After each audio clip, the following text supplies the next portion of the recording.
For us to find the exact values, that's something to be wary of the x coordinates, so not the y, not classifying or anything, of the stationary points of the curve x cubed plus y cubed equals 3xy plus 35. So we're going to need to differentiate this. This is implicit differentiation.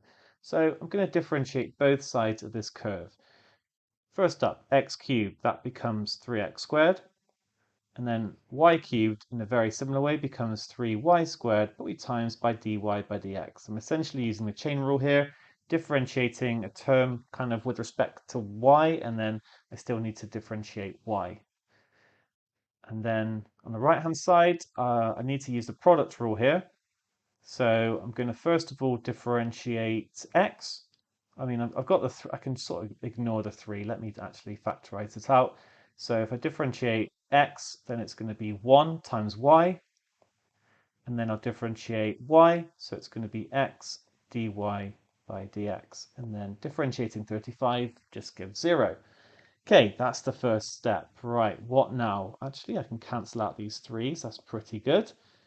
So I've got, let me just rewrite it, x squared plus y squared dy by dx equals y plus x dy by dx. I want to make dy by dx a subject and then set it equal to 0. So which way should I do it? Let's do it like this. X squared minus y is going to equal x dy by dx minus y squared dy by dx. I can factorize out the dy by dx. I'll actually put it after the bracket. So then dy by dx is going to equal x squared minus y divided by x minus y squared. Just need a little note here, x cannot equal y squared, just in case I did get that as a solution. Right, and this is going to equal 0 for stationary points. The only way this thing can equal 0 is if the top is equal to 0. You can't divide by some finite number to give 0. So therefore, it's got to be y is equal to x squared.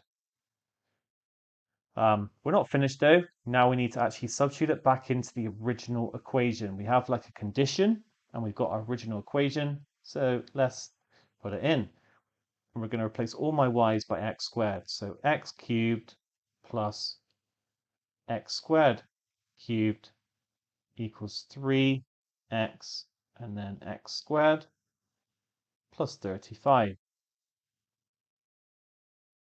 So x cubed plus x to the 6 is equal to 3x cubed plus 35. And this is looking a lot like a hidden quadratic.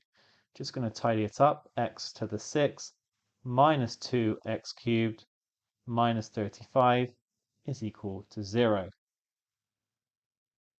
Now you can either do a substitution or you can factorize directly in terms of x cubed. If you want to do a substitution, then let u equal x cubed. And you'll get u squared minus 2u minus 35 equals 0. But I'm going to go straight for it. Okay, I can see it's going to be minus 7 and plus 5. So x cubed equals minus 5 or 7, which means x is going to be the cube root of minus 5, which is absolutely fine, or the cube root of 7. So just one little final check. I said that x can't equal y squared. And the fact we had y is equal to x squared, and it's not like any of them are 1 or anything, so I don't need to reject any of these solutions. That's a little subtle point, but sometimes it does come into play. But these are our two solutions. Well done.